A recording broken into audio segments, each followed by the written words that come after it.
to see you, Mori, and thank you very much for coming to the library. You're the Thank you for this opportunity, because I want to make a remark about this building. Okay. And what it stands for. All right, go ahead. It is a fantastic gem for any community have, and everybody who lives around here benefits from not only the institution of the library, but the library that Lolly Eggers, in her stewardship, which is hard to get to. That's a good story also. I was in that fight big time to make sure that she became the librarian after leading it, doing it, and producing this gem. But I also wanted to thank you for being our second interviewee for a new program we have at the library called Iowa City People, where we interview people who we think are very interesting, and if anybody's interesting, Mori, and has stories to tell, I think it's you. Okay. You're a fascinating person. No, it's not a fascinating person. It's a person who cares and wants the best for the least of us. And no institution is worth talking about or feeling good about who only does it for the titled and the haves in this society.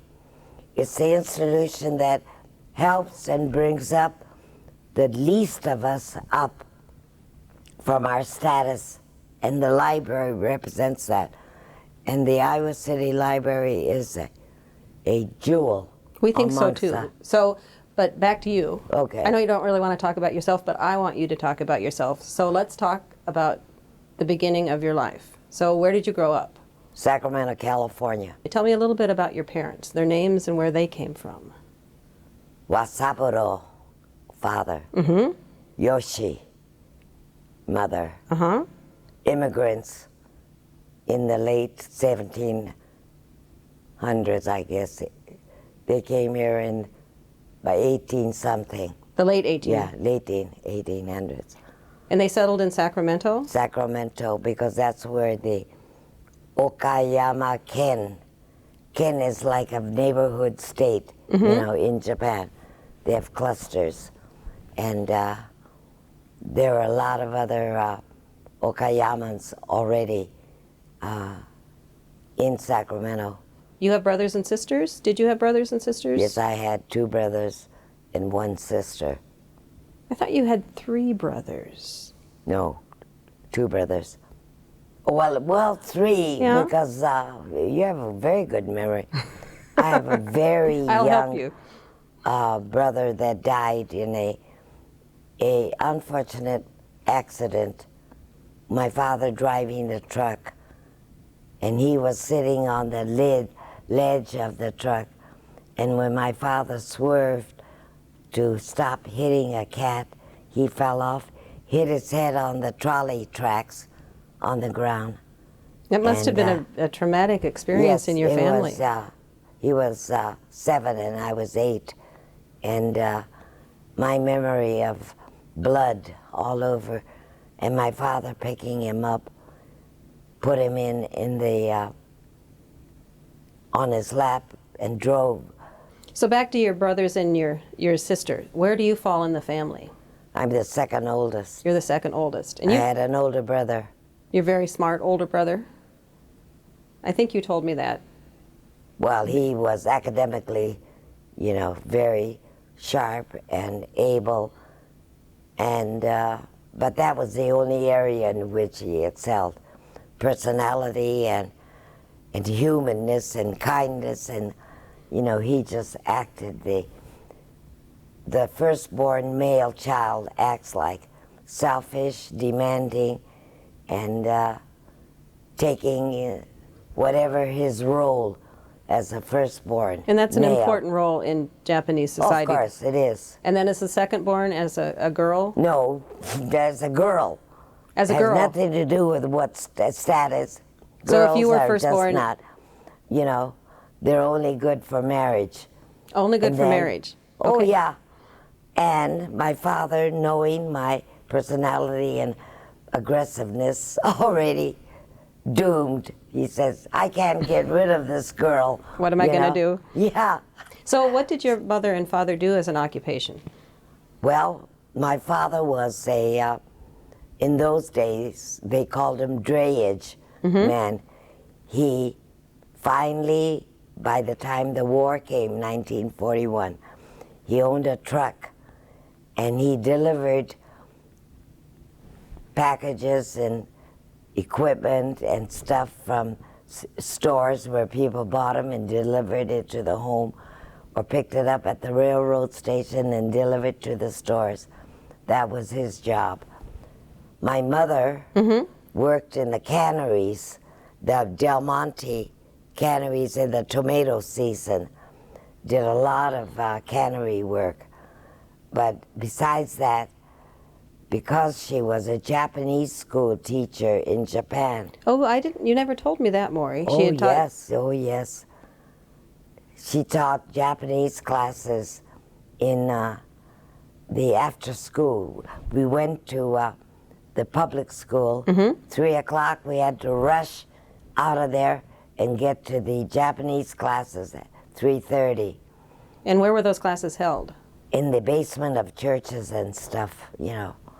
And I was one of her students, and because I hated learning, sitting in class that long after all day at school, the desk had a little, you know, shelf underneath. I would hide a novel in there and would read it, and pretty soon I feel a incredible pinch on the back of my neck. And it was my mother, and she whispered to me, "Wait till you get home," because she was going to discipline me at home, because she couldn't do it in the classroom because I was bringing too much shame to her as a teacher. Yeah. I bet you were a spunky child, weren't you? I don't know if that's What word would you use to good describe enough it? word. I would like to say that I learned early that in order to survive in this world, you've got to fight for every little thing that you want and get. And of course, in a Japanese structure, you have to fight parents who value boys more than girls. Girls get nothing unless they're good for marriage.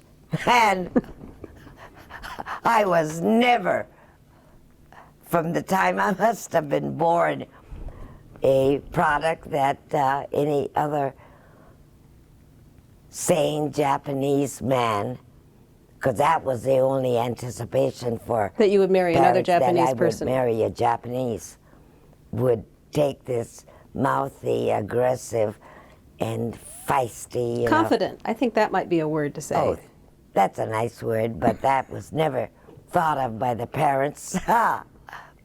Parents only thought of me as the biggest baggage they could ever have, you know. So you learned Japanese. Oh, yes, and flower arrangements, and calligraphy, and all the niceties of the culture, which went in one ear and not the other.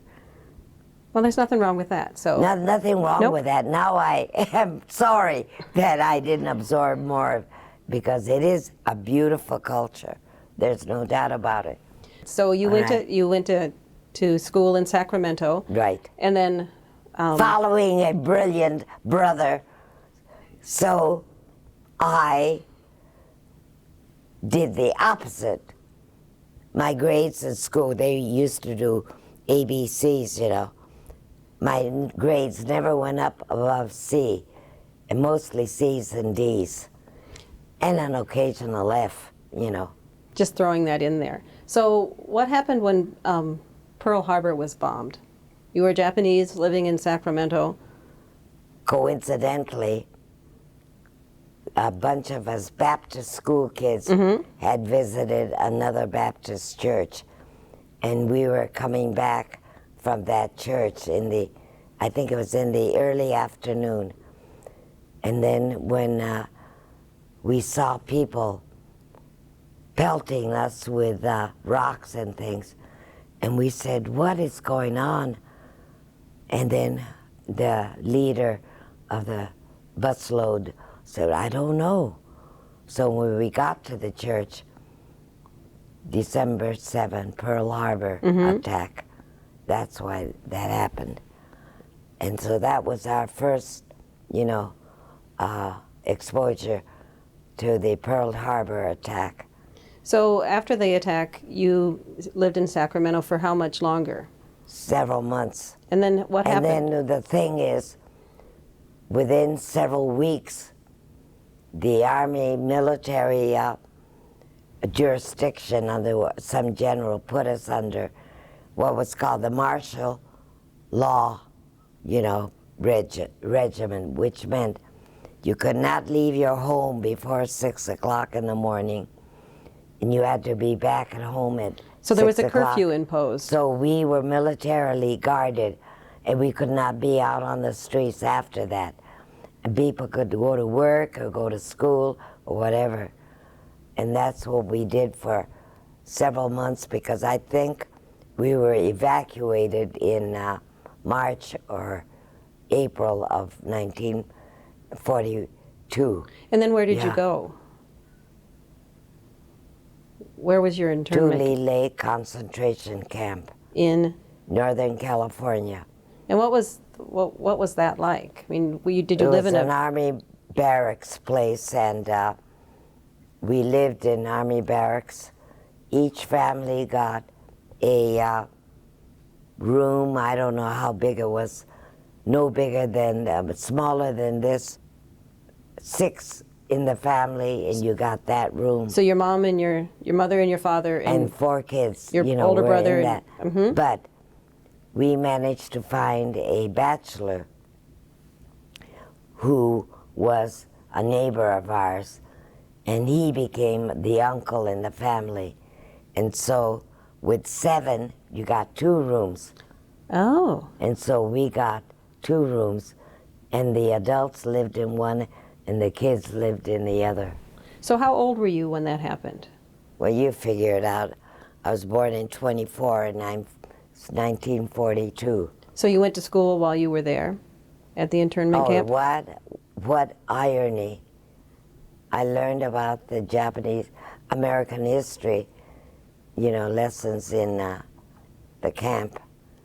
But believe it or not, I think a lot of the amenities of keeping life as routine as possible, the Quakers helped bring in teachers and psychologists and helpers. Was that your first introduction to the Quakers in camp?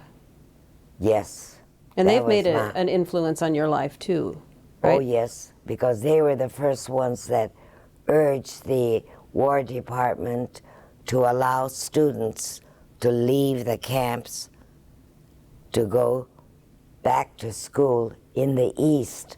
Did you do that? Well, I was only a high school, and so I chose to go to secretarial school so that I could, leave the camp. So you did that, you went to secretarial school, and where did you do that? Chicago, Illinois. So that must have been a huge change to leave your There family. was, and then what happened with going there, the school was okay, and I got my degree.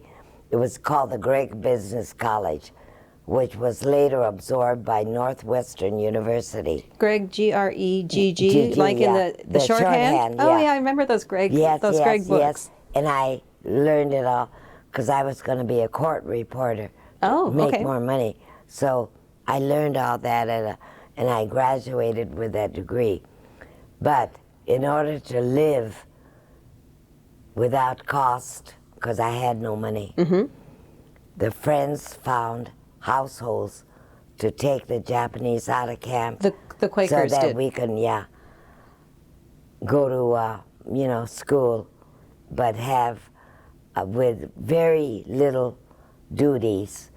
So a lot of my friends became babysitters for families, and they were fed and housed for only several hours of babysitting work. I happened to get a couple who were, I think it was called the Saccone something Energy Company executives in the Hyde Park, highfalutin Chicago area. Near the University of Chicago. I had like a broom closet about the size of your corner there with my bed in it. And my work there was, they had no babies. So I became the housekeeper, the shopper, the cook, server, dishwasher. So by the time I could get to my room to study, it was 10:30. Would have been better to have a couple kids to babysit, wouldn't it? So how long did that last? I think it must have lasted about 6 months, and when I approached my bosses, you know, the couple that hired me and allowed me to live there, and I said, can I, you know, lessen some of my chores so I could get to my studies a little earlier? That was my first exposure to absolute irrational fury, anger, and well, what's a word I want to use? Contempt. She called me a stab in the back Jap. I saved you from the camps, and this is how you know, thank me. She grabbed my thready, you know, bag that I brought my clothes in, took out the few clothes that was in the closet, threw them in there, and then pushed me out and just left me on the sidewalk. So what happened next? What happened next was an hour or two of complete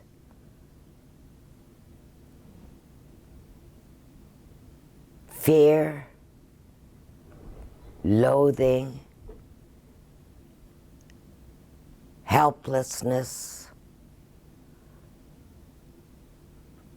and what to do. Parents are in camp, nobody else around. I barely know that I could look up the Quakers in the phone book.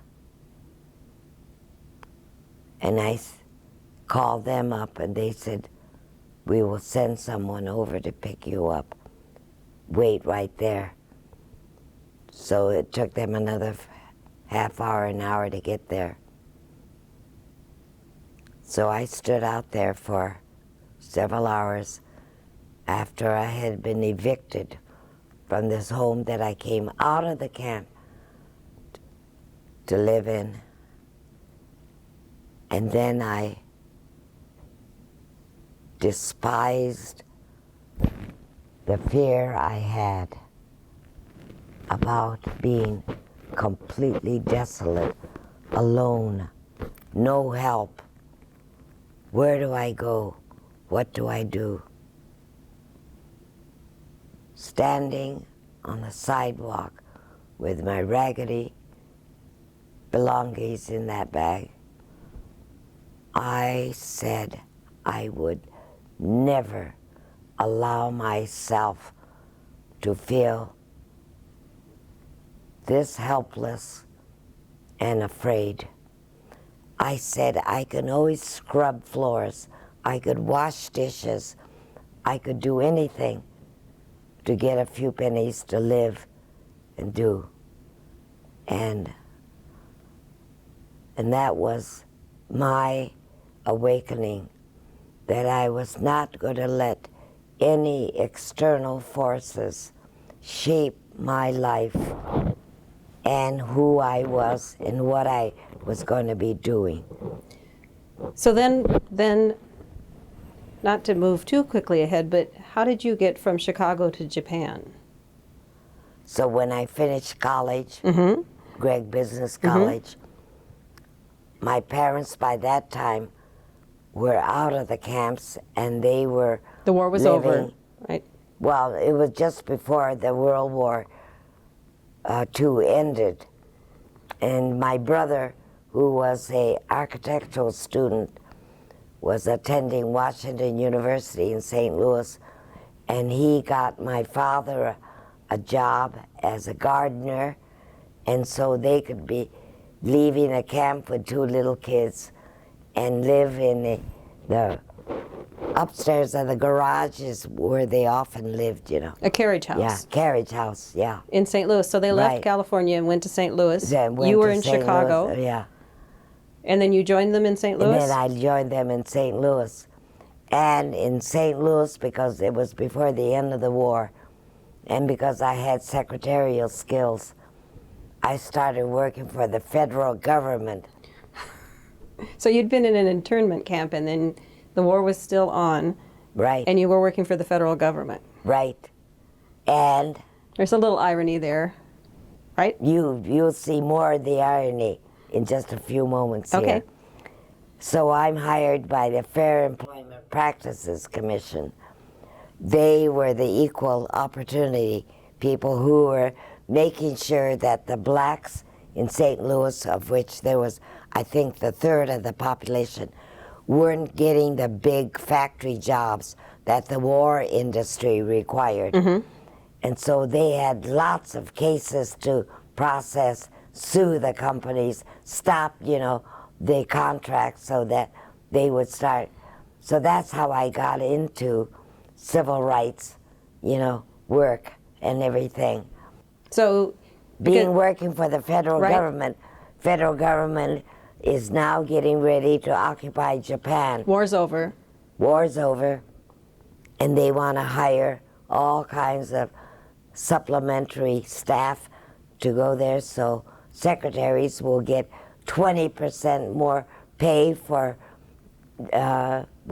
hardship duty. Oh, because you're living in a country where it's... Yeah, right, outside of the United States. And then you could get your food at a very discount rate and a hotel, so you can practically save all your savings, your earnings, you know, your paycheck. And I said, that's it. And then I wanted to go, so I told my mother I'm going to go there. My father says, no daughter of mine is traveling around this world. And my mother says to him, she's going to our country, Japan. Our relatives are there. And he says, I don't care. I don't want a daughter to be doing that. She says, I want her to visit my relatives and find out how they survived the war. And so... Were you surprised that your mother did that? No, because my mother supported me all through the years, you know, no matter what. You know, the only time my father left me alone was the concentration camps, because it was all Japanese. And then when people would ask me about my concentration camp days, my husband would say, that was the freest time she ever had in her life, because her father wasn't watching her like a hawk. He let you be. Well, they're all Japanese, so no harm could come to me, you know. So she had a good time. So that was when I was in my teenage anyway. So anyway, I went to Japan, and it was an eye-opener. And where did you land? What city were you in? Tokyo. That's where they had most of the employees working on processing papers and stuff. And you lived in a hotel while you were there? Oh yeah, with 2 or 3 other roommates. Were they Japanese as well? No, they were all American girls from And there were floods of them that went there because back home they couldn't get married with the guys who were all in the army. So they went to Japan to get married. So I lost roommates like mad, you know, because they meet a guy, get married, and go home. That's all they went for. But not you. That wasn't your intention. I had no idea of marriage. I just wanted to make money so I could go to college because my parents couldn't afford it. So that was your plan, to go earn enough money, come back and go to school. To go to earn money, help the parents, but then save enough for my own college. And how'd that work out? What happened?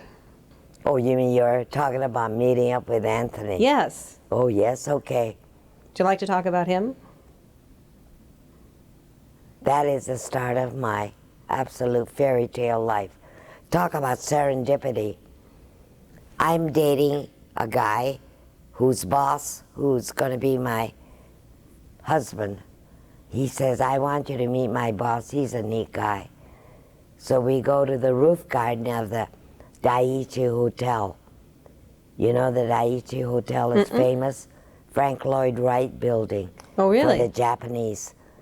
And it was a fancy, fancy hotel.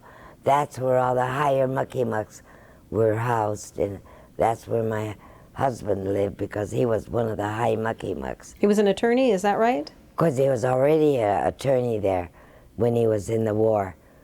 And so the occupation hired him right away to staff, and he helped draft the Japanese Constitution and especially the labor section of the Japanese Constitution. But he got in the section or no armaments, and forever, you know, that's why you see that cropping up now. Japan can't arm themselves. Right. Yeah. So And you had kind of a whirlwind romance, didn't you? I met him this night, and he was talking to a group of people, and I said to my date, that's the man I'm going to marry. You said that to your date? To my date. And he was, you know, just a light, you know, weight, you know, kid and everything. But I'm listening to this labor lawyer talking about John L. Lewis in, what's the town near Dunkirk, New York? It was now a fairly big town in New York. And all the labor work he did for the union and everything against the companies that were shutting them out to keep their wages, you know, and for non-organizing into a union and stuff. So you were smitten by a man who was doing... Talking about labor. Talking about labor and helping the workers get more fair share, you know, and everything else.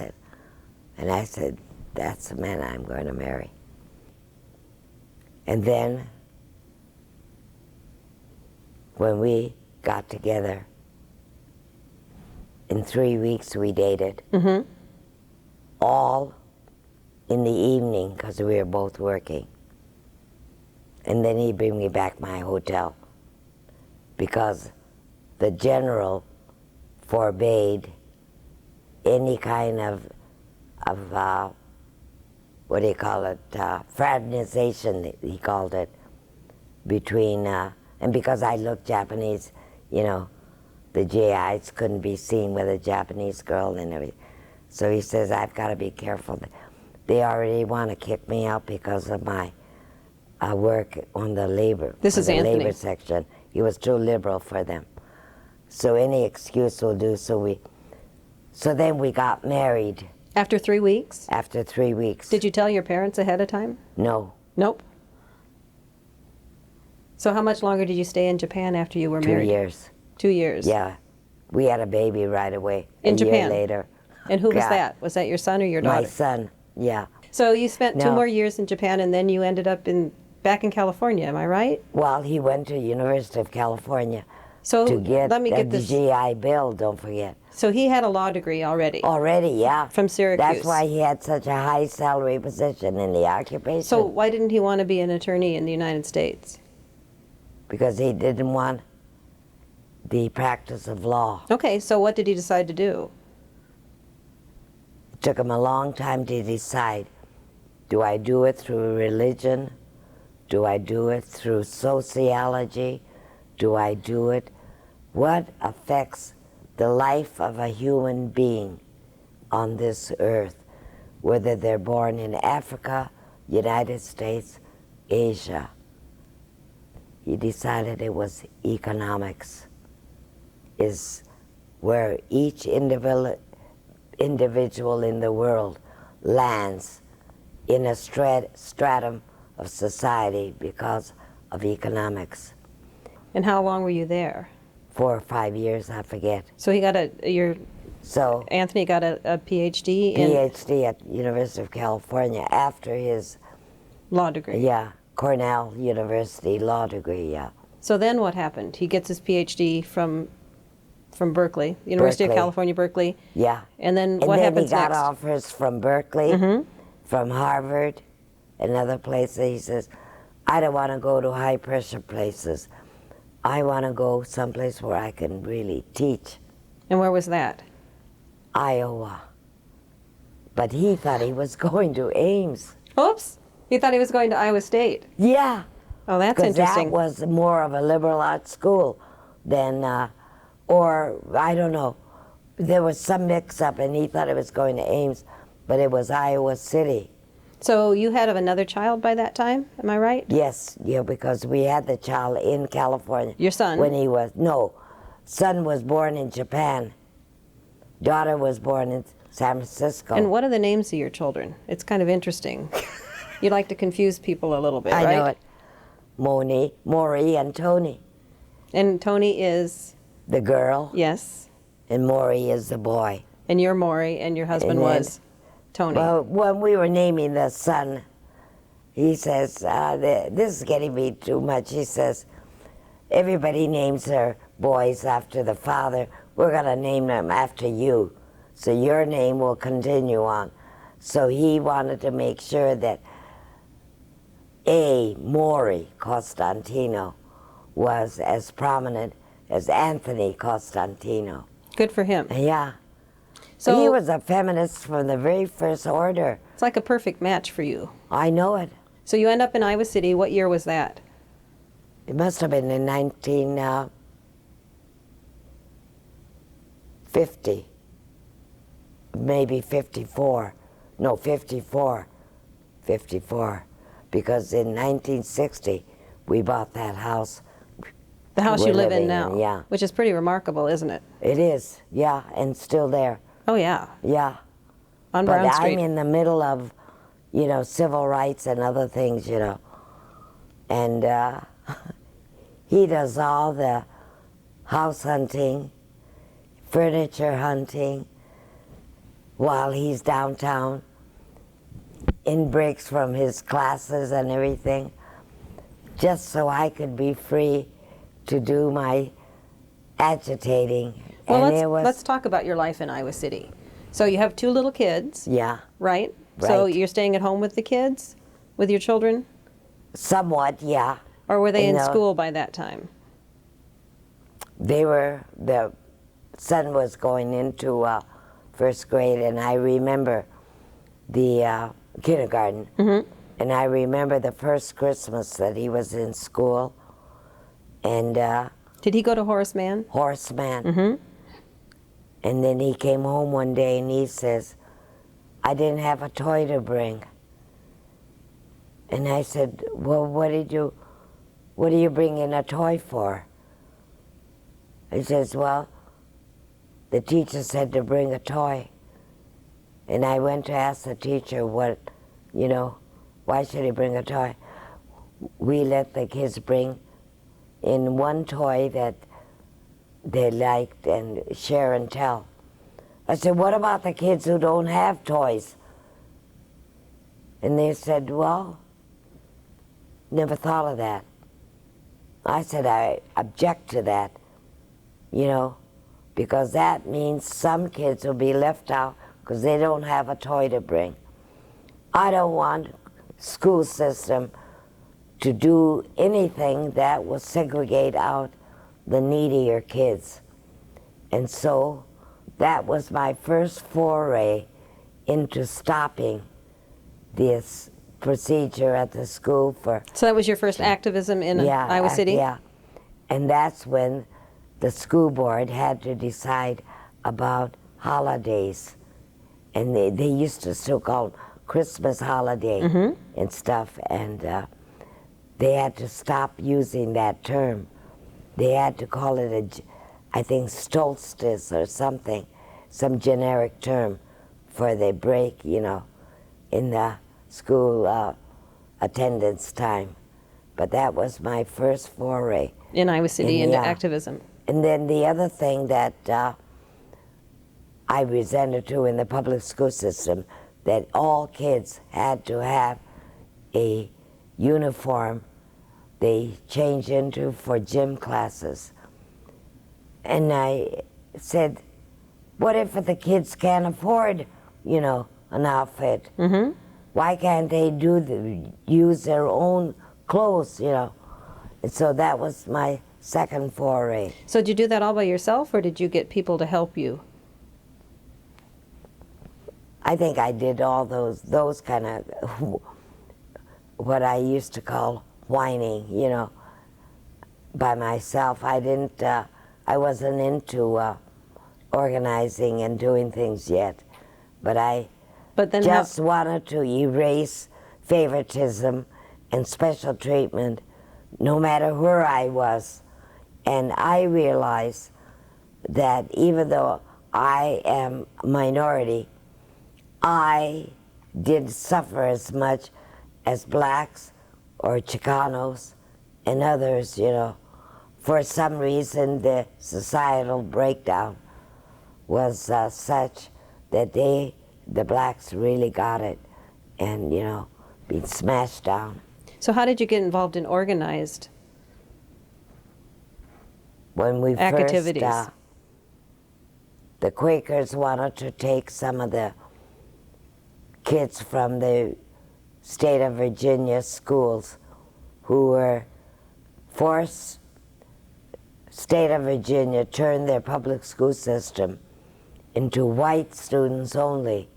So all the black kids were excluded from going to public school, and they were being taught in basements and other places.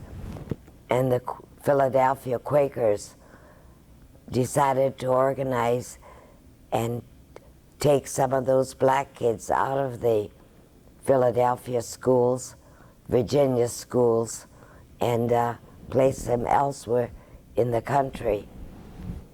And so this James G. was one of those kids who was sent, and they were looking for homes that the kids could live in while they finished their grammar school. So you had a child from Virginia? So we had James G. from, what was that name? Farmville, Virginia. So how long was James in your house? 1 year? He lived with us for a year. And then the second year, before he graduated, he lived in another home in Iowa City. And then he went on to college and so forth and became a lawyer. Really? And everything. It was, you know, when you think of the talent and brains that are lost because of racial profiling, it was horrifying.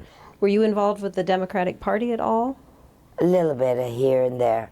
What was your, what would you say your biggest activity in Iowa City was as an organizer? Was it through housing? I had to get the League of Women Voters to help with that.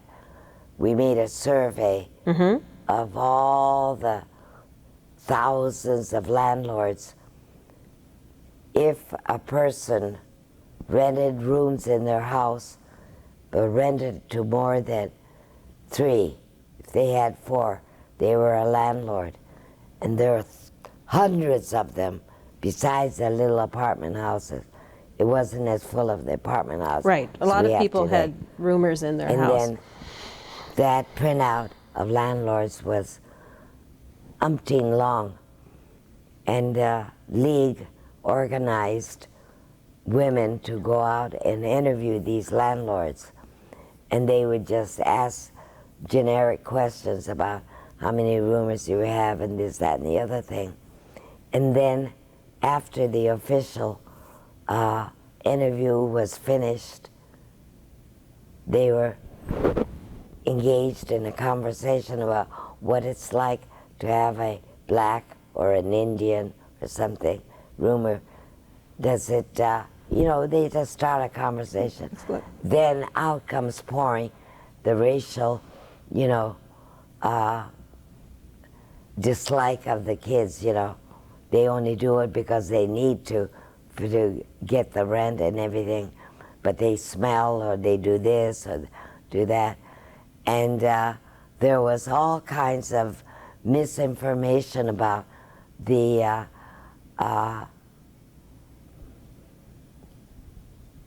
behavior of it was all negative and everything.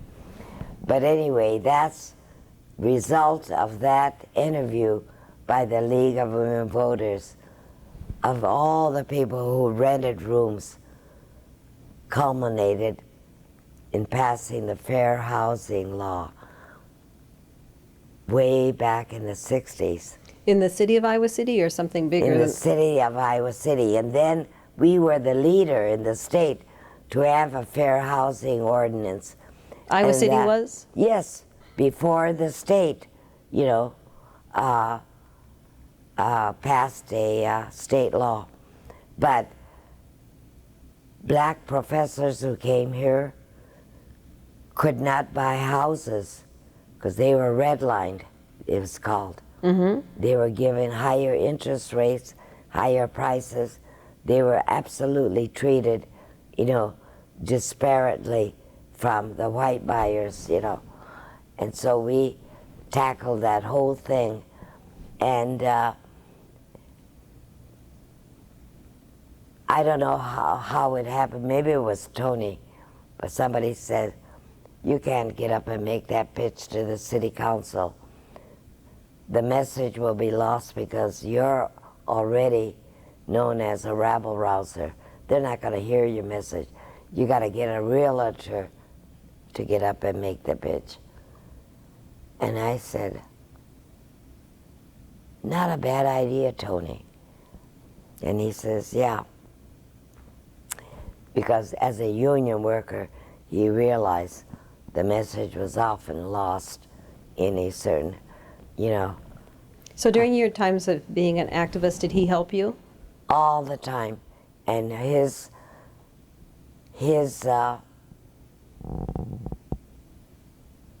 philosophy and thinking was, you are doing what I wish I could do, but I can only do it within the academic limits of fairness and stuff.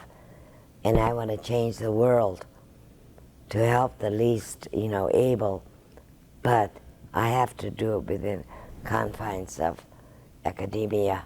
But you can raise hell out there. You bet. Yeah. So did you think about going back to school when you were here? After your children were in school? Of course I did. But he poo-pooed that. Really? He, with a multiple degrees, said, you know more about whatever subject that you want to tackle on your own. And to him, those degrees were just titles, unless you did something with them. And he felt you had enough life knowledge. That, you know, him with the multiple degrees doing what he did, he said, I did it better and more emphatically and lasting than he could in the intellectual environment, you know. Well, let's talk about the Vietnam War. Did you sit quietly by what happened? We were one of the front runners of anti-war activity. That coincided with on the heels of the civil rights, When you say thing. we, who do you mean? You and Tony? You and a group of people? Oh, yeah, and the like-minded people and people in the league who were, League of Women Voters, who were also very, they didn't like the study and, and approaching city councils and so forth and making it. They wanted more, vocal and visible Action. action. And so a lot of those women, Lolly was one of them, that joined us, and Suzanne Richardson was another one.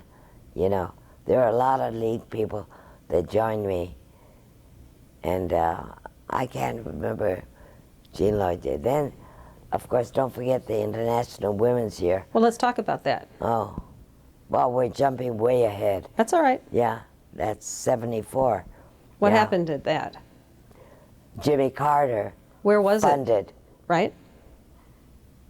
the opportunity for every state to elect delegates to go to a national conference in Houston, Texas, and organize on whatever agenda they wanted in order to bring more power to women. How did you get elected? You had a state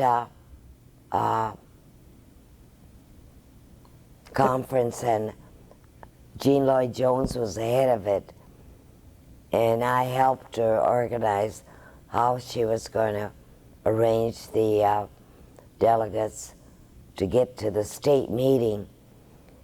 And for instance, I said, first thing we're going to do is to rent buses to go to, the meeting was going to be in some big athletic place in Des Moines.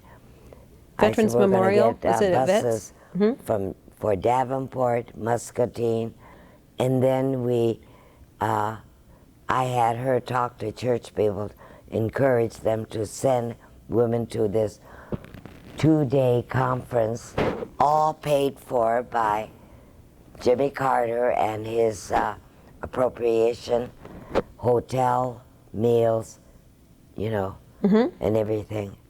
And so delegates were there. And that's how you got elected? Did you have to speak? Well, I wasn't going to. I didn't run. You didn't run? I didn't want to run. But one of the Board of Regents woman, Colleton, was a delegate, and she was there at the conference. And she said that I had to run because I was organizing the workshops and things at the state conference. And I said, no, I'm not going to take a niche. There's too many other women that could go. So what she did was to make banners out of a scrap of paper and scribble what were like Chinese characters. She imitated that, and then said, vote for writing Mori, M-O-R-I. Oh, so she was your campaign manager without you wanting her to be. I know it. And then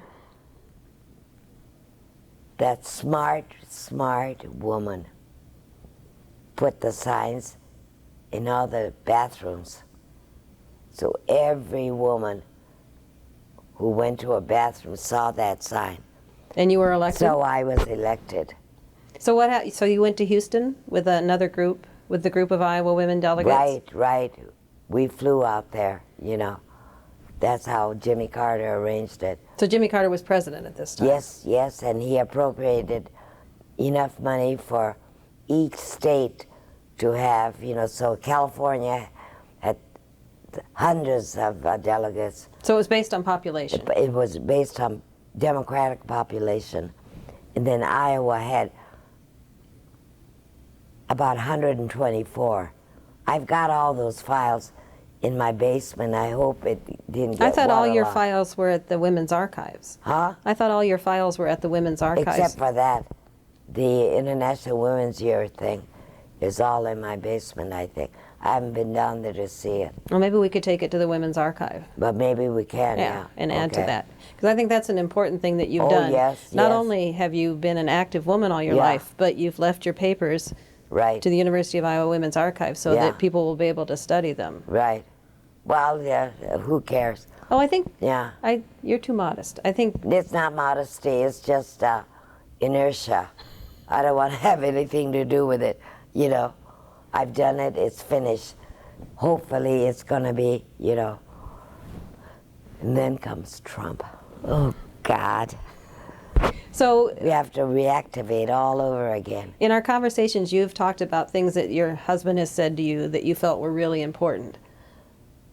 Well, you know, during the riots and demonstrating outside, he says, if you get arrested, call me, I'll get you out. That was comforting, you know. But I thought he had a life lesson. There were 3 things that he would tell people that they needed to know. I love to tell this story because Anthony is the money man. And he says, you got to have 3 funds. This is the story I remember you telling me. I know it, yeah. Everyday living expenses funds.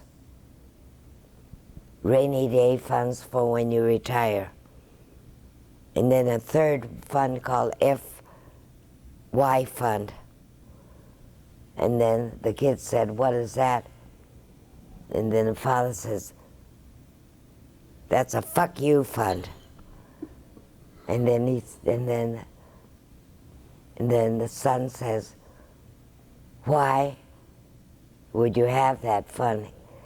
He says, when an employer or the system doesn't teach you with respect, you quit on a dime, knowing you have 2 months of income saved in the fuck you fund so you can go find another job. And that's what you do. So do you think he shared that philosophy with your children? I'm sure they did, yeah. And what do they do now? Are they in Iowa City? No, they're both in California. And do you have grandchildren? Oh, Yes? yeah, they're in California, yeah. But the interesting thing is that one turned out to be a nurse and the other turned out to be a banker. And everybody, when I say that, assumes the boy is the banker and the girl is the nurse. And let me guess, it's the other way around. Of course. But your daughter, who started as a banker, isn't a banker now. Is that right? Because she knew that she needed to accumulate money and have a stash so that she can live a life that she wants. So she put her family on allowance. Her husband used to say, somebody admired his tie or something, he said, you want to buy it? My wife doesn't give me enough allowance, you know. But she was very restrictive about spending, invested all that money, and after she worked that money world for 11, 12 years, she quit flat, went back to school and got a teaching degree and began teaching 6th grade class. Which she still does And today. she still does today. She loves it and she feels she has some impact on the lives of kids and their values and everything. So it seems to me that she's kind of living the life that you lived, and your husband. Right. And your son's a nurse. And the son was a nurse and he was but in a hospital you have areas of critical care, recovery, and what is maternity and all. He studied all of them. He took, each one of those sections so that he could be in any part of the hospital and know the anesthesia, I think was one of them. That's where they wanted him most, you know, so he ended up being there a lot instead of the, what's the nursery? Pediatrics? Pediatrics, yeah. He had all of those nursing skills certified and everything, but that's where he was mostly. And he also accumulated enough savings working holidays and weekends, and the nurses all loved him because they all wanted to take the weekends off, and he was always available, you know, to do that. And so then he accumulated, invested it, and then retired too. Oh, so he's retired. He's no longer... Oh, yeah. He has been working for the last 5 years, and he's now 67 or something, you know. So he retired earlier. Let's end our interview with how you would like people to remember you. What do you think when you've expressed how... I don't care if they remember me. You don't care at all? I just hope that the structures that I fought for, that would be a lasting, the whole premise is you believe in something, and a lot of people who run departments and this and that have authority to administer it only to their own aggrandizement or do the job of caring for people. Doctors, that's one category of people I despise the most. They get paid a lot of money, and the focus of their lives and money and income should be caring for people who in need, in health, and everything. They could care less about, you know, the actual reason why they get all that money. That's a pretty broad brush you're painting it with, but how... But look at the University of Iowa hierarchy and the amount of money that goes to the medical school, and look at the kind of patient care that they get. Hardly any, if they see at all. So what advice would you give someone who wants to be involved in making changes? What advice would you give someone? I don't, my economist husband said, unpaid advice is cheap. All right, I'm going to give you $10. You said, my wife doesn't give advice. You guys are sharing peeves, anger, and changes and everything. So I would say to keep an eye on people who are responsible for doing a job, to be doing it in the most